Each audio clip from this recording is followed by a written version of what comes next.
April 8, 1943. Near Kasserine Pass, Tunisia, a cold dawn wind sweeps over the jagged ridgelines, carrying sand that hisses against steel helmets. The smell of burnt rubber and churned earth hangs in the air like a warning nobody needs to speak aloud. Oberstfreiter Lucas Hartmann of the 10th Panzer Division crouches behind a shattered limestone outcrop, peering through his field glasses at the valley below. The battlefield is quiet, but not still. Something is moving down there. Something fast. He squints. There are dust plumes. At least 3 of them. Not tanks. Not motorcycles. Not armored cars. They're smaller, lower, and impossibly quick over the broken ground. His lieutenant, Franz Adler, leans beside him, wiping dust off his goggles. Recon unit? Adler mutters. Hartmann shakes his head. No German vehicles move like that. And they don't, because the machines tearing across the wadi floor aren't German at all. They're American, 3 squat, wide-grin Willys MB Jeeps bouncing over rocks like they're weightless. They look flimsy, toy-like, almost laughable. But the Germans aren't laughing, because every time the Afrika Korps sees these things, they show up everywhere, on flanks, behind lines, disappearing into ravines, reappearing on ridges that should take hours to climb on foot. They're ghosts made of steel and rubber. Hartmann adjusts his glasses again. He watches a Jeep hit a ditch deep enough to crack a half-track's axle. Instead of shattering, the little vehicle jolts, rebounds, and keeps going faster. How? Adler murmurs. It's the same question German troops have been asking for months. The Willys MB, barely a year into frontline deployment, is rewriting combat mobility in front of their eyes. Below, one of the Jeeps skids sideways, kicking up a fan of dust. 3 American soldiers leap out, helmets low, rifles ready, radios slung across one man's back. Their movements are practiced, fluid. They're not weighed down by heavy equipment. The Jeep is their equipment. Hartmann lowers the glasses, unsettled. Machines aren't supposed to take this kind of punishment. Machines aren't supposed to survive this kind of punishment. Yet these American vehicles keep showing up, no matter how chaotic the terrain, no matter how quickly German artillery has been shifted, no matter how many supply routes the Axis cuts. They're always there, always running, always multiplying. A distant rumble shakes the rocks beneath Hartmann's boots. He looks east. 2 more Jeeps crest a hill, engines snarling like angry hornets. Adler exhales sharply. Funth, they sent 5? For reconnaissance. But this isn't reconnaissance, and they both know it. This is the beginning of something larger. The lieutenant snaps his binoculars forward again, uneasy. It isn't just the speed, Adler mutters. Look at them. They all look exactly the same. Perfectly identical. That's what bothers him. That's what bothers all the officers. German vehicles, tanks, cycles, trucks, each very slightly. Different factories, different fittings, different parts. A broken axle from one Panzer often doesn't match another. But these Jeeps, every bolt, every panel, every fixture, all identical, which means something terrifying. The Americans aren't merely building vehicles. They're stamping them like ammunition. Hartmann watches another Jeep slam through a stretch of uneven, cracked sandstone. The suspension screams, the chassis dips, and then the vehicle straightens, unharmed. Impossible. It should have broken in half. But the Jeep doesn't break. It adapts. The 3 American soldiers pile back inside. The driver shifts gears, and the engine whines. 1 second later, they're gone, darting across open ground like a single thought moving from one side of the battlefield to the other. Adler lowers his binoculars and wipes his forehead with a trembling hand. How do you fight an army that moves like water? He mutters. Hartmann doesn't answer, because there is no answer, only the creeping realization that they aren't facing the American soldier alone, they're facing the American factory. And those factories, back across the ocean, are waking up. April 15th, 1943. Somewhere between El Getter and Fondauk, Tunisia, the morning sun turns the desert into a blinding glare, and German troops squint beneath dusty, sweat-streaked helmets. The air is thick with tension, the distant thrum of engines a constant reminder that nothing is static anymore. Oberleutnant Dietrich Weber, the 21st Panzer Division, crouches behind a crumbling wall, listening to the rattle of machine gun fire from across the valley. His radio crackles intermittently, reports American jeeps moving at impossible speeds, dodging shells, and ferrying soldiers and supplies in ways that defy logic, have become almost daily occurrences. Weber swallows and mutters under his breath. They're everywhere, and there are more of them than yesterday. Because there are more. The Americans have mastered the art of mass production to a level the Axis cannot fathom. Every day, thousands of Willys MB Jeeps roll off assembly lines in Detroit, Toledo, and elsewhere, shipped overseas with astonishing speed. They are cheap, simple, and, most important of all, identical. German intelligence officers have cataloged captured parts, attempting to find weak points. But there are none. The engines can take abuse, the suspension can survive rocky hills, and the chassis is nearly indestructible for its size. Even in direct artillery strikes, the Jeep often survives, or at least keeps running with minimal repair. On the battlefield, this means that no matter how many the Germans destroy, there are always more to take their place. Every skirmish ends with at least a few of these vehicles slipping past Axis lines, ferrying ammunition, evacuating the wounded, or carrying reconnaissance teams into positions that would be impossible to reach on foot or with heavier vehicles. Private Johann Meyer watches through a slit in the sandbag wall as a column of jeeps snakes along a dirt track. The vehicles are moving so quickly that even the Luftwaffe's spotter planes struggle to keep pace. They're like ants, he mutters. Relentless. They just keep coming. Weber nods grimly. And every ant carries a soldier, a radio, a weapon. Every one of them can change a battle in seconds. The American strategy is shockingly simple. Mobility plus supply equals dominance. A single Jeep can carry enough supplies to keep an infantry unit moving when German supply lines are stretched thin. 2 Jeeps together can carry ammunition for an entire company. 3 or more can transport an entire squad to the front lines, uniting speed with tactical flexibility that the Germans simply cannot match with heavier, slower vehicles. By late afternoon, Weber watches as one Jeep drifts over a ridgeline and disappears into a ravine, only to reappear moments later behind the German defensive line, a small mortar team in tow. The shells begin to rain down with terrifying efficiency. It is not the firepower alone. It is the timing. The Americans are striking faster than the Germans can react, retreating before counterfire can be arranged, then vanishing into the terrain like shadows. Weber turns to his aide. The war, it's not just on the front lines anymore. It's in the factories, in the assembly plants. And we're running out of time. He knows it. Every destroyed Jeep is replaced. Every blown-up bridge is bypassed. Every burned road is crossed. The Americans have made logistics a weapon, turning the very idea of supply and production into a force multiplier. And the Germans, despite their courage and ingenuity, are constantly playing catch-up. The desert sun dips low, casting long shadows over shattered armor and abandoned positions. German soldiers trudge wearily back to their temporary command posts, muttering curses against the small, indestructible machines that seem to mock them with every passing hour. The realization is settling like dust in their lungs.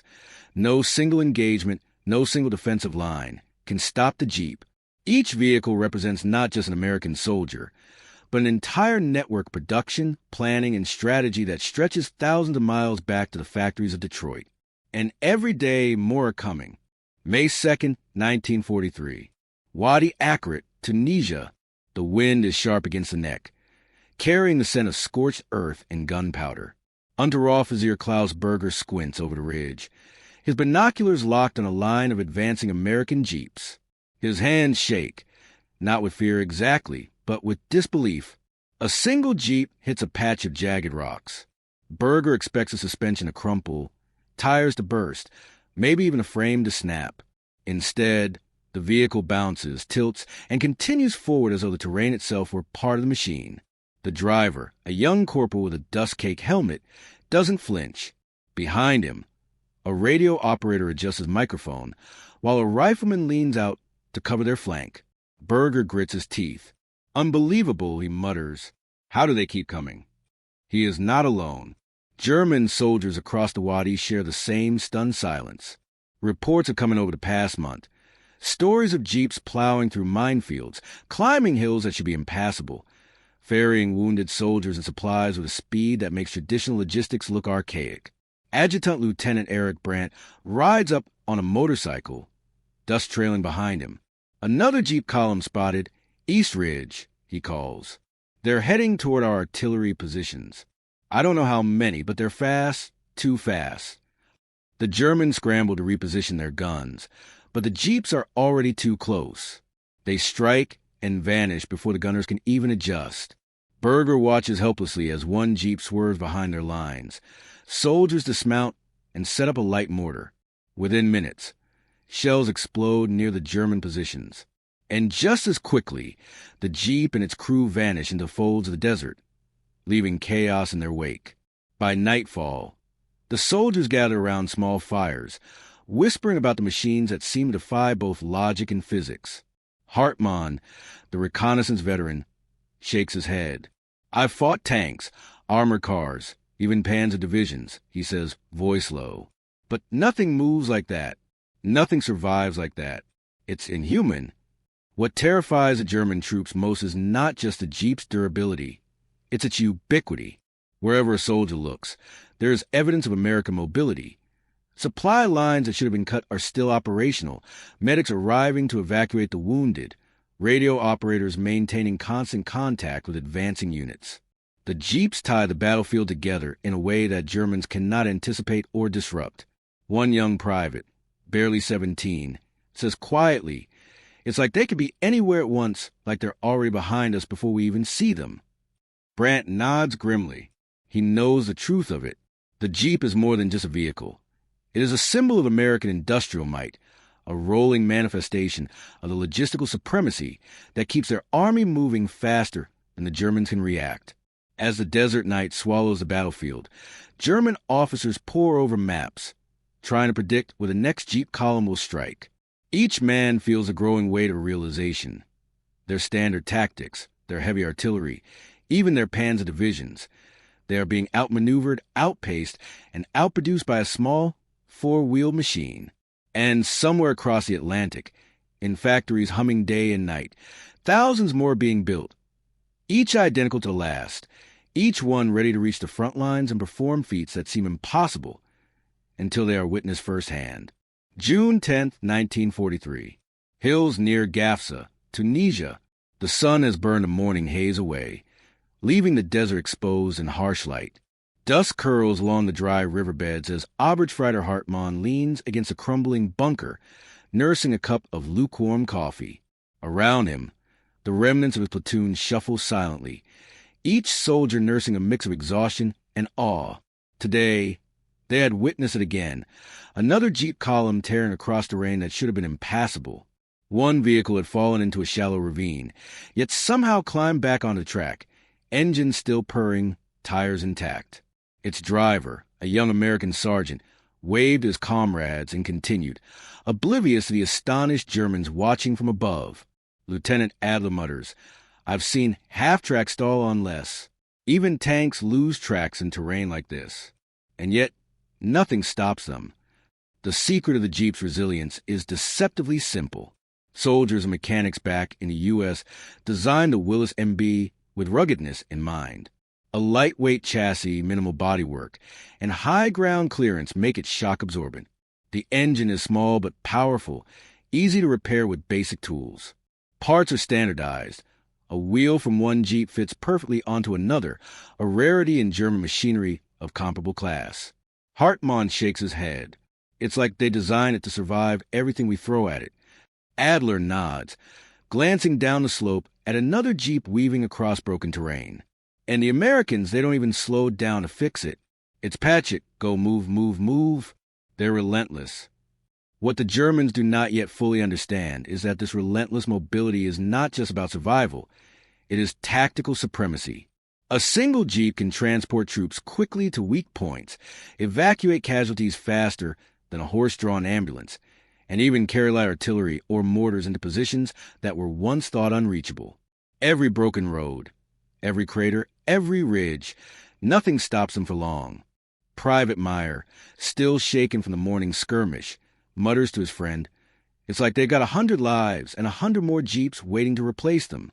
This perception of invincibility becomes almost mythical. Stories spread among German ranks. Jeeps climbing mountains that tanks cannot. Jeeps ferrying entire squads behind enemy lines in minutes. Jeeps surviving artillery bombardments that would flatten heavier vehicles. For soldiers like Hartmann and Adler, the line between reality and legend blurs. Even the engineers in captured workshops scratch their heads. Panels dent but rarely crumple. Engines stall briefly but restart under minimal effort. And when something finally breaks, the simplicity of the design ensures a repair can be made in the field, sometimes in minutes, with scavenged parts and little skill required. By afternoon, German morale begins to falter.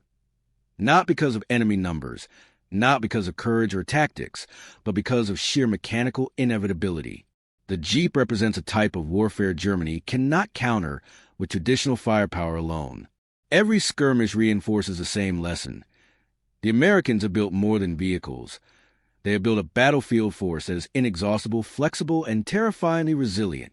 As Hartmann watches another Jeep disappear into the distant ridges, he whispers to himself, "It's not the soldiers we should fear, it's the machines behind them, the factories, the engineers. They never stop. They never stop." And across the battlefield, the Americans continue to drive forward unbroken, unstoppable, and seemingly indestructible, a rolling testament to ingenuity, industry, and relentless determination. July 3rd, 1943.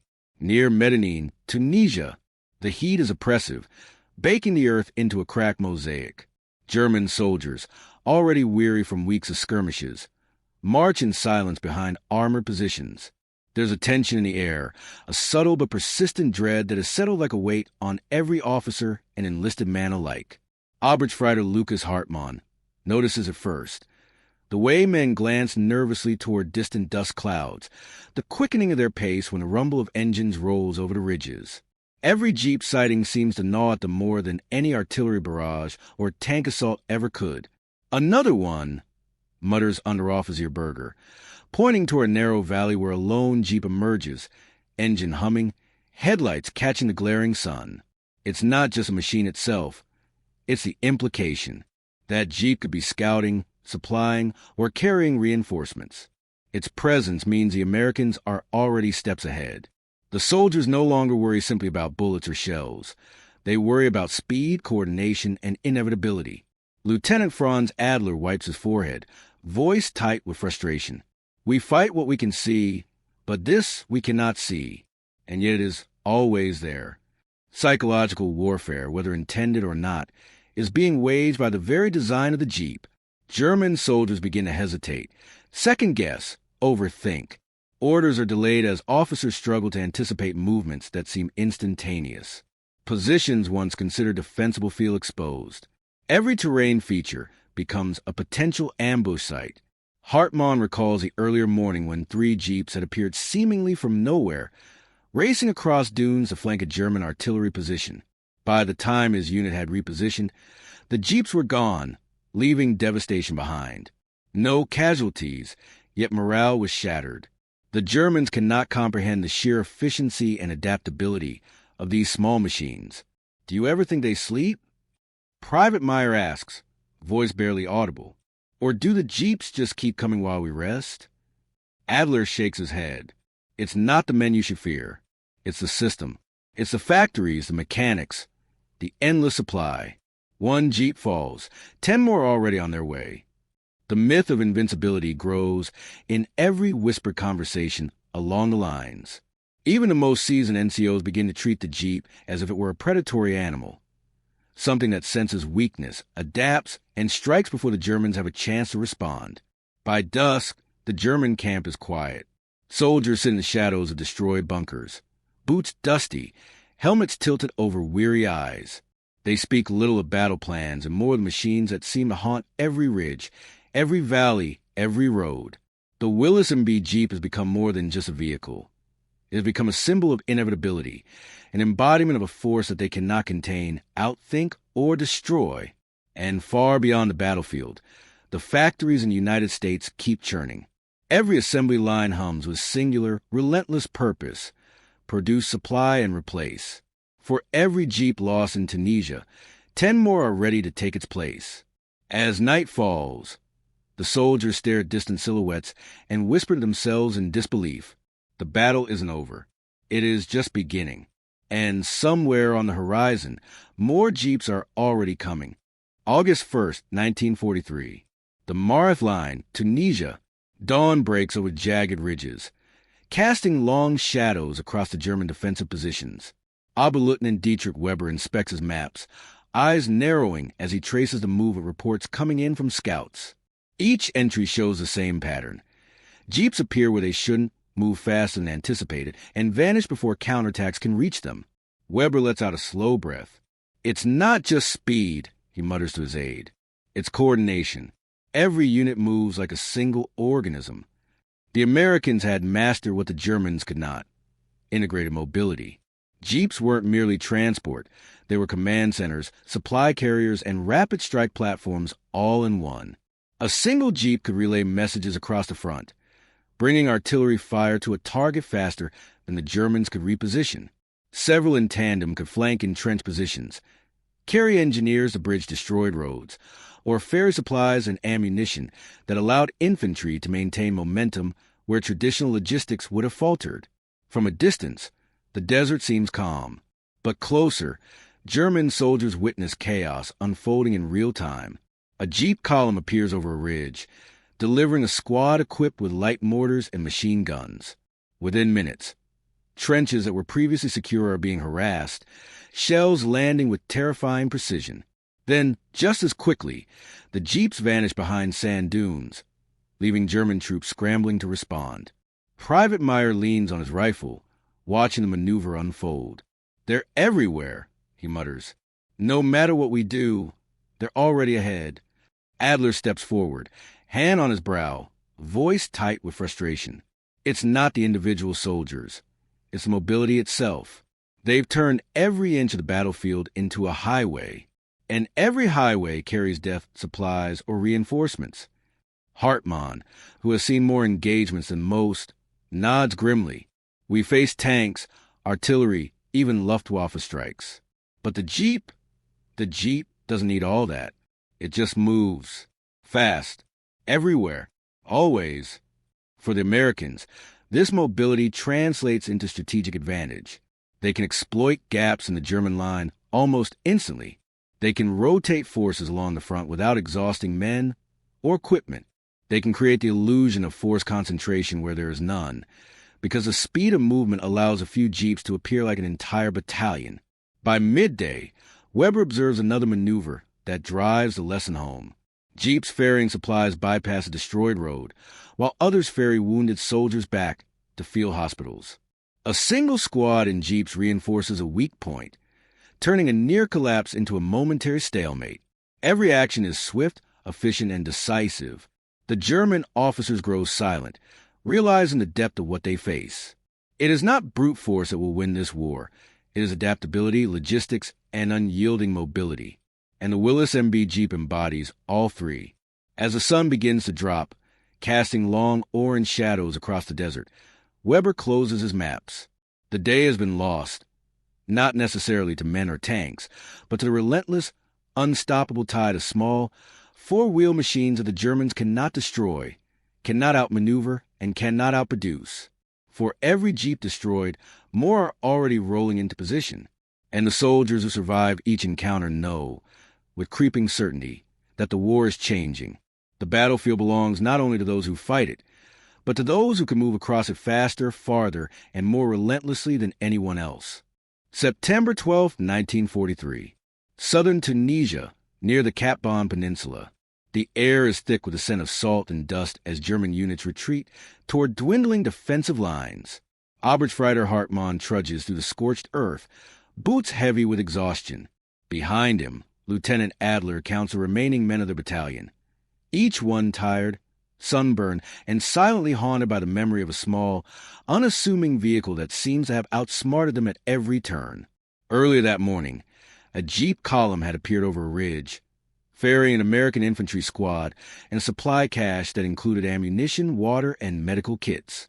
Within minutes, The unit had shifted the balance of a skirmish that should have gone in Germany's favor. Artillery positions that were assumed safe were suddenly under threat. Communications lines were disrupted. German units found themselves reacting rather than acting. Adler sighs, shaking his head. We fought bravely, yes, but the Jeep, it isn't bravery we're up against. It's inevitability. Even among officers, there is a grudging respect. Field reports from captured positions speak of the Willys MB's design. Simple yet resilient, easy to repair in the field, and produced in such staggering numbers that losses are almost irrelevant.